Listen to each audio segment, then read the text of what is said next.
할렐루야. 사랑하는 반석의 성도 여러분, 1월 29일 금요일 아침 아까의 시간이 돌아왔습니다. 오늘은 누가복음 9장 37절에서 50절까지의 말씀으로 함께 은혜를 나누고자 합니다.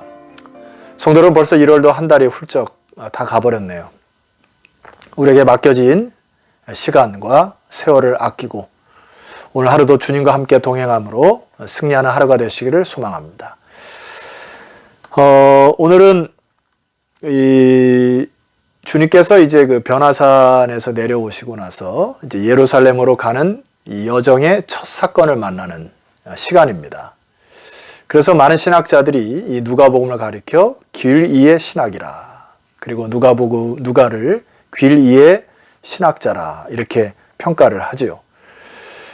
갈릴리의 사역들을 이제 마감하시고 이제 예루살렘으로 출발하는 이 길에 있는 모든 사건과 또 예수님이 말씀하신 것이 너무나 중요하기 때문에 누가는 굉장히 많은 분량을 지금부터 후반부까지 분량을 이제 할당하게 됩니다.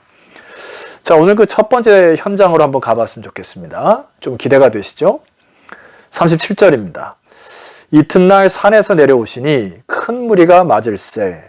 자, 변화산에서 계신 이후에 이틀이 지난 이후에 이제는 산에서 내려오셨다. 그러니까 하나님의 영광의 빛을 경험하신 이후에 이제는 담대하게 예루살렘으로 향하는, 그리고 십자가의 길을 걷고자 하시는 예수님의 결단과 맞닥뜨리는 이 순간입니다. 그런데 38절을 보니까 무리 중에 한 사람이 소리질러 이르되 선생님 청컨대 내 아들을 돌보아 주옵소서, 이는 내 외아들이니이다. 39절, 귀신이 그를 잡아 갑자기 부르짖게 하고 경련을 일으켜 거품을 흘리게 하며 몹시 상하게 하고야 겨우 떠나가나이다. 40절, 당신의 제자들에게 내쫓아 주기를 구하였으나 능히 못하다이다.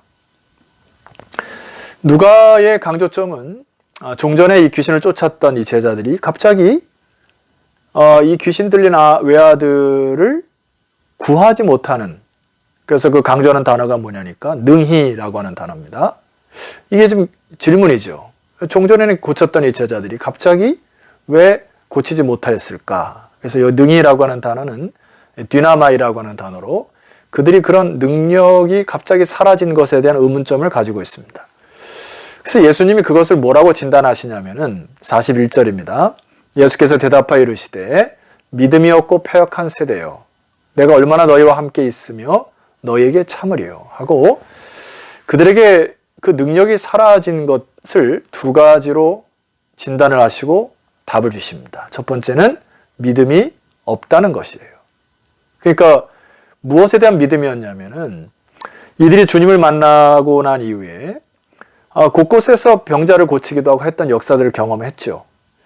그런데 여기에 보면은 본문 말씀에 39절을 다시 올라가시게 되면 귀신이 그를 잡아 갑자기 부르짖게 하고 경련을 일으키고 거품을 흘리게 하고 몹시 상하게 하고, 그러니까 이게 굉장히 이 사단의 이 능력이, 그 악한 권세의 능력이 굉장히 강했던 모양입니다. 그러니까 제자들이 주춤하고 뒤로 물러선 것이죠.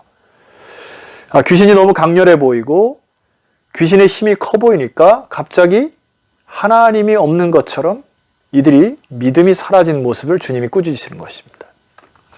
자, 두 번째, 패역한 세대라고 하는 단어인데, 패역이라는 단어의 국어사전적 의미는 비틀다, 왜곡하다의 의미가 있습니다. 뭔가를 비틀어 버리는 것.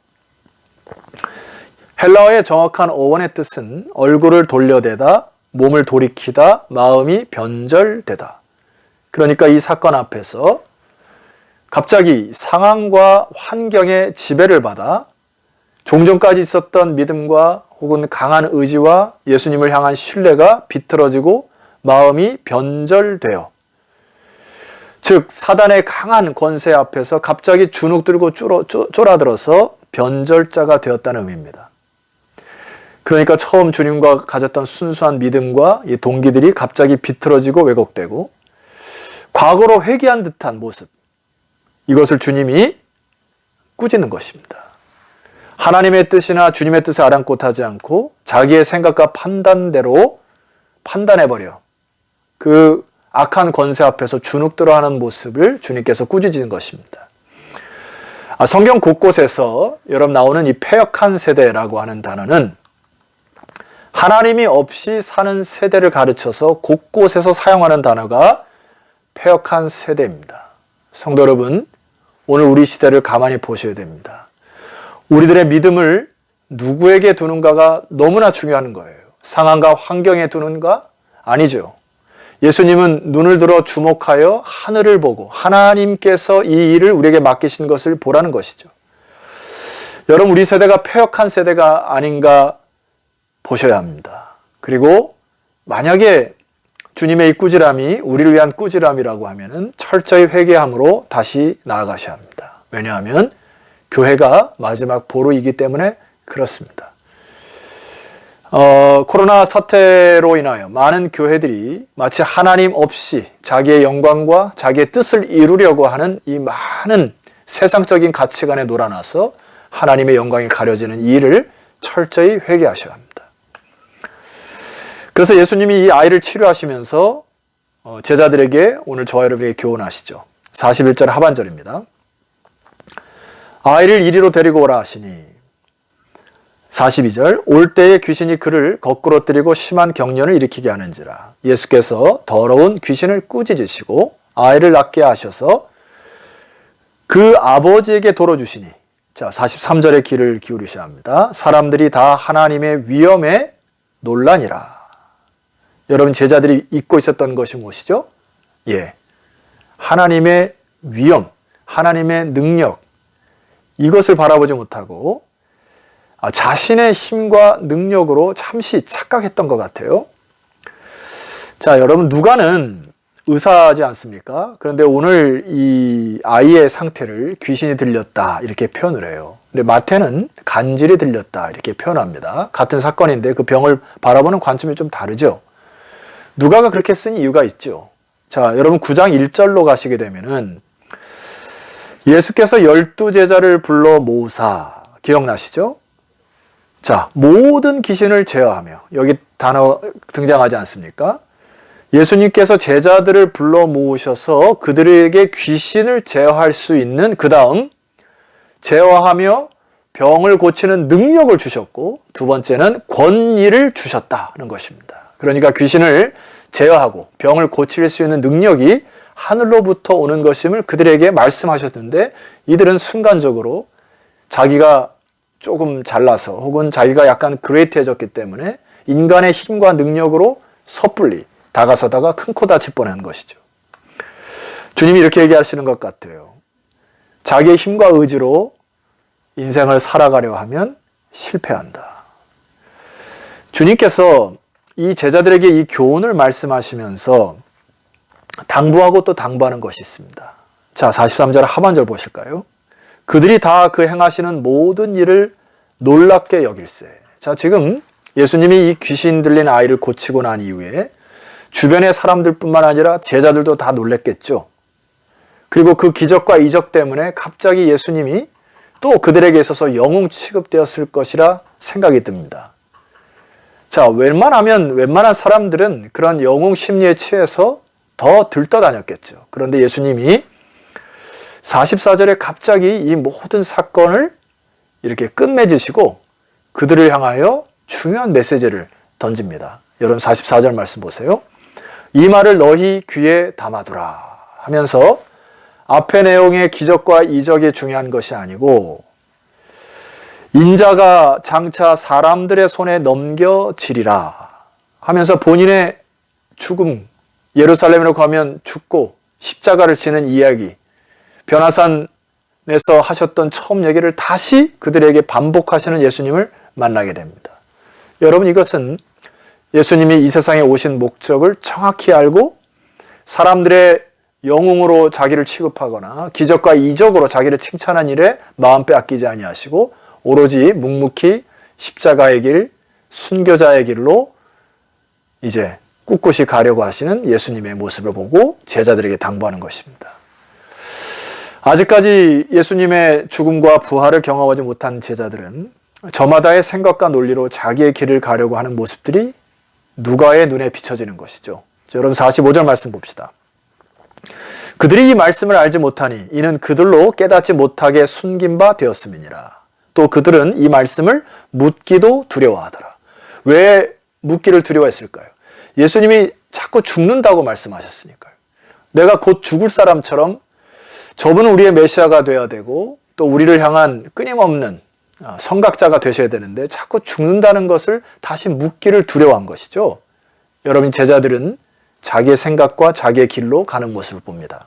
자, 두 번째입니다. 아니나 다를까 여러분 46절에 보니까 제자 중에서 누가 크냐 하는 변론이 일어나니. 참 이게 오늘 우리 인간의 고질적인 문제입니다. 예수님이 그렇게 십자가의 길, 자기를 부인하고 자기 십자가를 날마다 지고 가라고 함에도 불구하고 어느 순간 인간의 욕망이 불쑥불쑥 튀어나와 누가 더 큰가를 싸우고 갈등을 일으켜 하나님께 주신 길을 걸어가지 못하는 우리들의 우매한 상황과 너무나 똑같은 부분입니다. 또 한 가지가 있어요. 49절입니다. 요한이 여짜오되 주여 어떤 사람이 주의 이름으로 귀신을 내쫓는 것을 우리가 보고. 자, 지금 자기 제자들에게서 능력이 일어나야 되는데 어떤 알지 못하는 사람이 예수님의 이름을 힘입어서 귀신을 내쫓는 것을 보고 제자들이 황당해하는 사건입니다. 그래서 49절 하반절에 보니까 뭐라고 얘기합니까? 우리와 함께 따르지 아니하므로 금하였나이다. 지금 제자들이 무슨 이게 현상이 어떤 현상입니까? 이게 지금 내 편, 네 편을 따지는 거죠. 자기네들만이 능력이 있어야 되고 우리만이 잘 돼야 되는데 지금 주님의 이름을 힘입어서 저들도 잘 되는 꼴을 못 보는 아주 철저한 이기적인 생각들로 꽉 차여 있습니다. 예수님이 이렇게 얘기하시죠. 예수께서 이르시되 금하지 말라. 너희를 반대하지 않는 자는 너희를 위하는 자니라 하시고 그들을 허락하시죠. 여러분 이 모습도 오늘날 우리에게 얼마나 이 죄악의 이 뿌리가 깊은지 모릅니다. 끼리끼리의 문화, 또 우리끼리, 우리 민족끼리, 또 우리가 좋아하는 사람끼리 이 죄의 뿌리를 여러분 주 앞에서 회개하셨으면 좋겠습니다. 이것은 다 사단이 우리를 유혹하는 세상의 길이요 넓은 길임을 기억하셔야 합니다.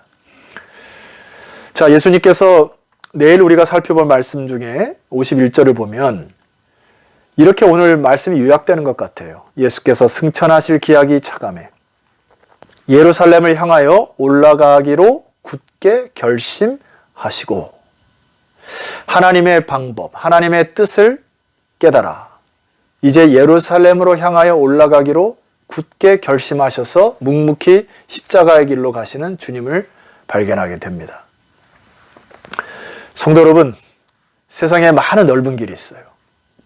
그리고 오늘날 많은 사람들이 그 넓은 길로 따라가다가 하나님의 영광을 가려거나 짧은 세상을 살아가면서 너무나 많은 폐역의 길로 흐르는 많은 주변의 사람들을 보고 교훈을 받으셔야 합니다. 우리는 다시 오늘 이 아침 주님께서 따르신 십자가의 길, 순교자의 길, 좁은 길, 그리고 자기를 부인하는 길로 주님을 따라가는 저와 여러분 되시기를 주의 이름으로 축원합니다. 기도드리겠습니다. 하나님 아버지 감사합니다. 주님께서 이 세상에 오셔서 하나님께서 허락하신 고난의 길을 걸으셨다가 영광스러운 부활의 아침을 맞이하셨던 것처럼 우리도 이 세상 살아가면서 고난의 길, 십자가의 길, 주님의 좁은 길로 따라가 영광스러운 부활의 아침을 맞는 그런 지혜로운 믿음의 사람들이 다 되게 하옵소서. 예수 그리스도 이름으로 기도드렸사옵나이다. 아멘. 자, 성도 여러분, 내일 아침도 주님께서 예루살렘을 가신 그 길 속에서 어떠한 일이 있었는지를 함께 살펴보는 은혜로운 시간을 만나도록 하겠습니다. 내일 뵙겠습니다.